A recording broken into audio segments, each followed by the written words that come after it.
Quando a Cristina e eu queremos fazer uma viagem a dois, passear um pouquinho, namorar, a gente procura saber com antecedência o que tem de melhor no destino em vista, para então a gente poder aproveitar o lugar. Atualmente a gente está pensando na possibilidade de passar um dia ou dois em Olambra. Se você souber alguma coisa sobre essa cidade, o que tem de bom e algumas dicas, passa para a gente. Nós queremos ver o que tem de melhor lá e aproveitar o máximo tempo que vamos passar ali. Você não vai para um lugar como Copacabana para conhecer os supermercados da região. Você tem que ir para a famosa praia, né? Chamada de Princesinha do Mar, na música de Alberto Ribeiro e Braguinha, que Tom Jobim também gravou. O que tem de melhor? É disso que trata, ou algo parecido com isso, que nós encontramos no Salmo 24, versículo 1 a 6. E eu quero ler com você essa passagem importante da Bíblia. Diz assim: Ao Senhor pertence a terra e a sua plenitude, o mundo e os que nele habitam, porque ele fundou-a sobre os mares e sobre as correntes a estabeleceu. Quem subirá ao monte do Senhor? Quem há de permanecer no seu santo lugar? O que é limpo de mãos e puro de coração, que não entrega a sua alma à falsidade, nem faz juramentos com a intenção de enganar. Este receberá do Senhor a bênção e a justiça do Deus da sua salvação. Esta é a geração dos que o buscam, dos que buscam a face do Deus de Jacó. Esse salmo começa falando que toda a terra, com todos os seus habitantes, com tudo que nela há, pertence somente ao Senhor. Todo direito, todo dinheiro, todos os talentos, vigor, todo o poder, todo o prazer, tudo de bom e belo, tudo que existe na terra pertence ao Senhor. Ele é o Criador e, portanto, Ele é dono de tudo que existe. Ao Senhor pertence a terra e a sua plenitude, o mundo e os que nele habitam, porque Ele fundou-a sobre os mares e sobre as correntes estabeleceu. E é interessante que o versículo 2 fala que Deus edificou e estabeleceu os alicerces da terra sobre as profundezas do oceano. Isso está alinhado com o relato da criação de Gênesis capítulo 1, que afirma que Deus fez a terra seca aparecer a partir do mar.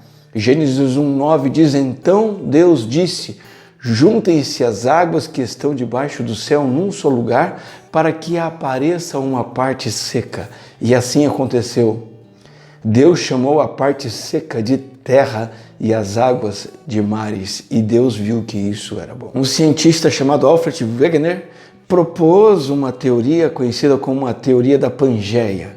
A palavra Pangeia vem de pan, todo, e geia, terra, ou seja, um bloco único de terra. Ele propôs isso no início do século XX, 1900 e pouco. E a ideia dessa teoria é que no início o nosso planeta possuía um único grande continente e não 5 como conhecemos hoje. Era uma única grande Pangeia, uma única porção de terra. A ideia de Wegener foi desprezada, foi até ridicularizada no meio científico acadêmico, mas sua teoria foi confirmada pela ciência em 1940, 10 anos depois da sua morte. E olha que interessante, muito antes de Wegener ter proposto essa teoria, a Bíblia já fala da Pangeia há milhares e milhares de anos. E esse salmo mostra isso, confirmando o relato de Gênesis 1, que Deus formou esse mundo maravilhoso, fazendo uma porção de terra a partir das águas. A Bíblia sempre tem razão e o ponto aqui é esse: toda a terra pertence ao Senhor por direito de criação. Mas há um lugar melhor. Há um lugar que pertence a Ele num sentido especial, e esse lugar aqui no Salmo é chamado de o monte do Senhor, o santo lugar. E dentro do contexto do Salmo, este é o lugar onde a arca, o símbolo da presença de Deus com o povo de Israel, era abrigada. Por isso que parece que não há muita conexão entre o versículo 3 e o versículo 2, porque no versículo 1 e 2 o texto fala de que Deus criou todas as coisas, o mundo pertence a Ele, Ele fundou a terra, E aí vem uma pergunta no versículo 3: quem subirá ao monte do Senhor? Quem há de permanecer no seu santo lugar? O maior tesouro e também o maior dever e privilégio que podemos ter nesse mundo de Deus é a vida perto de Deus, que na experiência do povo de Israel era a vida buscada onde estava o altar. E no caso ali no ambiente era no contexto do templo, onde o altar estava localizado e onde ficava a arca do Senhor. E antes disso foi quando Davi levou de Obed-Edom, e isso está registrado em 2 Samuel, ele leva de Obed-Edom, uma cidade, a arca que estava lá, para a tenda que ele tinha construído para a arca na cidade de Jerusalém. Não havia o templo ainda, mas Davi levou a arca para essa tenda em Jerusalém, para que a bênção de Deus estivesse com ele e com o seu povo. E possivelmente a origem desse salmo tem a ver com essa procissão narrada nas Escrituras e depois as procissões memoriais deste ato, deste gesto de levar a arca para Jerusalém. Então procissões eram feitas entoando este cântico. E este cântico exalta isso. Nesse mundo de Deus é a vida de adoração na presença de Deus que é o melhor. O nosso relacionamento íntimo e pessoal com Deus. Não os dons de suas mãos. Não as cachoeiras. Não os rios, não os prédios, as cidades bonitas, os campos floridos. Embora todos os dons de Deus sejam bem-vindos, aonde encontramos maior satisfação, significado verdadeiro, acima de outras coisas, é na vida de comunhão com o Senhor. Eu costumo ouvir de quem mora num lugar turístico, como o Rio de Janeiro, que via de regra, o morador de um lugar turístico não turista. Ele não faz turismo, ele não vai para a praia. A praia maravilhosa está ali, os turistas enchem a praia. O morador olha e diz assim: nunca fui nessa praia. Não veio ao caso aqui os motivos para isso acontecer, mas isso ilustra a ideia de que nós podemos desfrutar de algo sublime e podemos acabar não fazendo isso e desperdiçar isso. Você pode passar sua vida nesse mundo de Deus, achar coisas maravilhosas aqui, mas não desfrutar do que tem de melhor.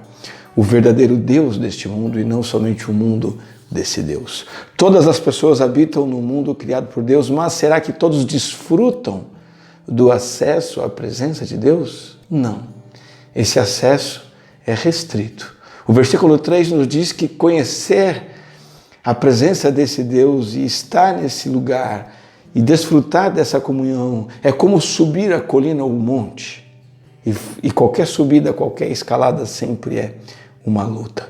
Nós sabemos que o templo não existe mais. O templo onde está o altar, onde está a presença do Senhor simbolizada ali, se manifesta agora pela fé em Cristo Jesus, numa vida de comunhão na plenitude do Espírito Santo. É por isso que o salmista já vai dizer desde tempos antigos que quem tem experiência de se achegar a Deus, viver na presença de Deus, conforme diz o versículo 24, é aquele que é limpo de mãos, puro de coração, que não entrega a sua alma à falsidade, nem faz juramentos com a intenção de enganar. Essa é a geração dos que o buscam a face do Deus de Jacó. O que é que eu e você precisamos fazer para desfrutar da vida de adoração na presença do Criador? Esse privilégio está especificado nos versículos 4 e 6 em 3 tópicos. Primeiro, aquele que tem pensamentos, motivações e ações que são santos, que agradam a Deus. Isso envolve ser uma pessoa que é limpa de mãos e puro de coração. Em que sentido? No sentido de confessar pecados, arrepender-se dos pecados e se livrar dele pela fé em Cristo Jesus. Caso contrário, nosso coração e nossas mãos, nossas ações continuam manchadas e maculadas, porque é isso que nos caracteriza, o pecado. E então, se houver pecado não confessado na nossa vida, nós nos mantemos inaptos para nos achegarmos a Deus e não desfrutamos do Senhor. Mas ter pensamentos e ações santos também envolve um compromisso moral, em que eu tenho motivações e ações que estão alinhados com o padrão das Escrituras. Eu sou continuamente uma pessoa que conhece o padrão de Deus para pensamentos, motivações e ações, e me mantenho alinhado com esse padrão conforme as Escrituras revelam. Esta é a pessoa que sobe o monte do Senhor, essa é a pessoa que experimenta da presença de Deus. Em segundo lugar, esse salmo nos ensina que a pessoa que sobe ao monte de Deus e que tem experiência do melhor de Deus nesse mundo é a pessoa que tem um relacionamento santo com o próprio Deus e com os outros. A parte B do versículo 4 diz assim, que não entrega a sua alma à falsidade, nem faz juramentos com a intenção de enganar. Esse relacionamento santo com Deus é o relacionamento de alguém que não entrega a sua alma à falsidade. Que falsidade? A falsidade da idolatria. A pessoa que sobe o monte de Deus é a pessoa que identifica os ídolos da sua vida e joga fora. Eu não vou servir outros ídolos, eu não vou adorar outros ídolos, eu não vou obedecer outros ídolos, eu não vou me satisfazer em outros ídolos, senão tão somente num único Deus vivo, santo e verdadeiro. Essa pessoa também ela não engana o próximo intencionalmente. Então ela tem um relacionamento com Deus correto, livre de ídolos, e ela tem um relacionamento justo e autêntico com os outros, em que ela é franca, honesta, amorosa e sincera. Ela não engana o próximo intencionalmente, ela não menospreza o próximo, ela não desvaloriza o outro. Essa é a pessoa que desfruta do melhor lugar de Deus para se viver. Mas há um terceiro aspecto nessa vida no altar de Deus, no monte de Deus, além de pensamentos e ações santos, além de um relacionamento santo com Deus e com os outros. Em terceiro lugar, essa pessoa batalha em oração na busca pela face de Deus. Versículo 6 diz, esta é a geração dos que o buscam, dos que buscam a face do Deus de Jacó. A ideia aqui de busca é busca intensa, de uma busca contínua, e é a batalha da oração. A batalha da oração como a batalha madrugada dentro de Jacó, quando ele diz assim, aquele anjo que lhe aparece, eu não deixará ir se você não me abençoar. Gênesis 36, 22. A ênfase desse versículo não está tanto no fato de que nós podemos manipular Deus ou convencer a Deus de alguma coisa, mas sim a ênfase está no fato de que nós precisamos lutar com todas as nossas forças em oração para buscar a face de Deus, experimentar a presença de Deus e estar com Deus. Nós precisamos ser pessoas disciplinadas em abrir as Escrituras para que Deus fale conosco e gastar tempo prolongado, contínuo, intenso e exclusivo, nos dirigindo ao Senhor em oração. Então essa descrição da pessoa que acessa a presença de Deus, que busca o que tem de melhor, que conhece o melhor de Deus, que sobe o monte do Senhor e ali permanece. É a pessoa que desfruta de uma adoração vinculada com a moralidade. As duas coisas muito vinculadas juntas, fundidas e coesas. Tem muita gente hoje em dia querendo separar as coisas. Você pode ter uma vida de adoração, de experiência com Deus, de um certo nível de caridade, de ter sensações, experiências emocionais com Deus, mas a sua vida moral está distinta disso, separada disso. Você pode ter uma vida secreta, separada, que Deus não vai se importar, não.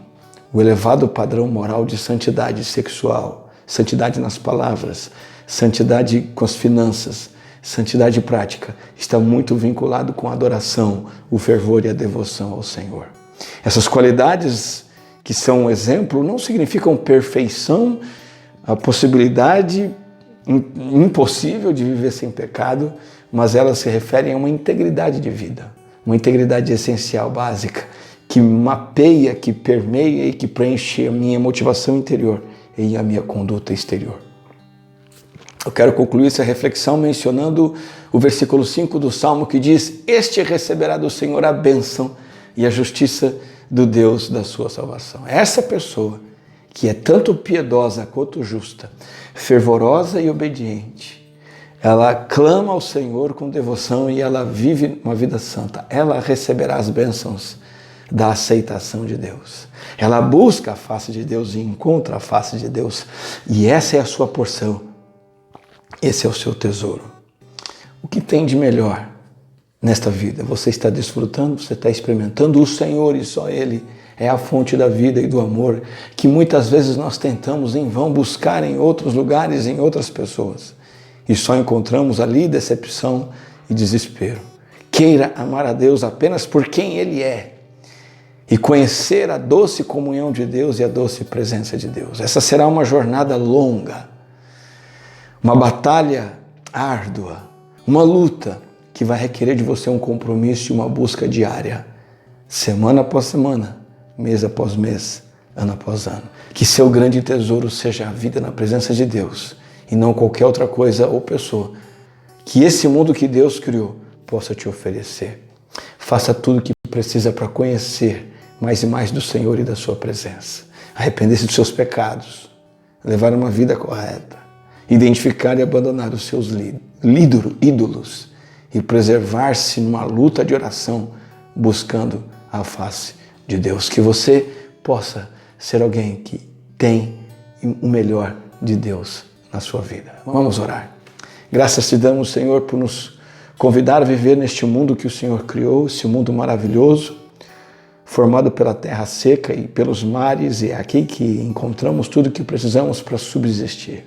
E esse mundo é formidável, mas ainda mais espetacular que esse mundo é estar no monte do Senhor, na presença do Senhor, buscar a tua face, experimentar a tua presença, andar em comunhão contigo, em santidade, obediência, submissão e oração. Que nosso coração seja invadido por afeições santas pelo Senhor, pelo caminho da tua palavra e pela experiência da tua presença e da tua vontade. É em nome dele que nós oramos. Amém. Que Deus abençoe sua vida ricamente.